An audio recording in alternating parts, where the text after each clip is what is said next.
Hello all.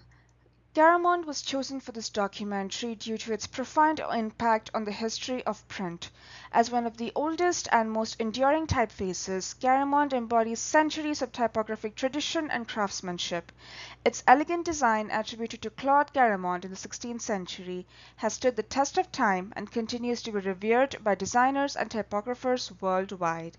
By delving into the story of Garamond, we gain insights not only to the evolution of typography, but also into the cultural and historical context that shaped its creation and enduring legacy. Claude Garamond was a French type designer born in 1480 in Paris, France. He is renowned for his contributions to the world of typography during the Renaissance period.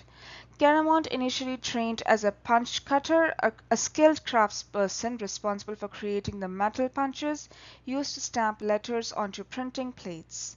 Garamond's typefaces were highly sought after for their clarity, elegance, and readability. The backdrop of Garamond's life was the flourishing cultural and intellectual landscape of the Renaissance in France. This era saw a renowned interest in classical learning, art, and literature, which fueled the demand for printed books and manuscripts. Garamond's works flourished in this environment of artistic and intellectual exploration, as printers sought to produce high quality books that reflected the ideals of the Renaissance. Garamond's typefaces became synonymous with the humanist ideals of the Renaissance, characterized by their balanced proportions, refined serifs, and harmonious letter forms. His designs were not only aesthetically pleasing but also practical, making them popular choices for printing books on various subjects, including philosophy, theology, and literature. Garamond's legacy extends beyond his lifetime, as his typefaces continue to be used and admired for centuries after his death. His influence can be seen in countless digital revivals and adaptations of his original designs, ensuring that his contribution to typography remains relevant in the modern age. There is sometimes a negative connotation of the writer who uses Garamond, a sort of uppity and bookish intellectualism of the absolute know-it-all. Yet it is simply a stereotype. One could say it has a particular elegance about it, fit for regality and old-world appeal.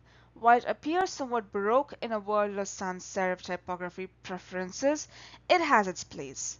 For example, the font is quite ornamental, making it the perfect typeface for a formal invitation to a wedding or any other special event. Garamond is often considered the go-to in old-style serif typography. This is one font that can look dignified and formal while still being highly readable.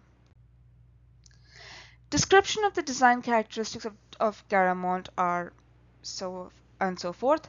The typeface features old-style serifs, which are bracketed and slightly slanted, giving the letters a graceful and flowing quality. Garamond is characterized by its elegant and refined appearance, with a timeless aesthetic that exudes sophistication. Garamond exhibits moderate stroke contrast with relatively thin horizontal strokes compared to the thicker vertical strokes, creating a balanced and harmonious appearance. Letter forms in Garamond are characterized by their open counters, subtle curves, and tapered terminals, contributing to its overall legibility and readability in print. Classification of Garamond as an old-style typeface is similar to its contemporaries like Bembo and Caslon. While Garamond is known for its refined elegance and moderate stroke contrast, Caslon exhibits a more robust and sturdy appearance with larger X height and more pronounced serifs. Despite these differences, all three typefaces share the hallmarks of old-style serifs, okay, making them suitable choices for settling long passages of text with clarity and legibility. Garamond was designed around the 16th century. He designed his typefaces specifically in the mid to late Renaissance period, which was a time of cultural rebirth and innovation that spanned the 14th to 17th centuries in Europe. This era was marked by significant cultural, artistic, and intellectual developments characterized by a revival of interest in classical learning, humanism, and scientific inquiry. This renewed interest in classical ideals had a profound impact on typography, as typographers sought to create typefaces that reflected the clarity, balance, and harmony of classical letter forms. Garamond's work emerged during a time of burgeoning literacy and the rapid expansion of printing technology, which transformed the dissemination of knowledge and information across Europe. His typefaces were influenced by the humanist philosophy of the Renaissance, with emphasis on legibility, proportion, and elegance. In the modern day and age, Garamond has been revived in the early 20th century. Um, Apple used an earlier version on their logo, which was a narrower version of the Adobe Garamond font.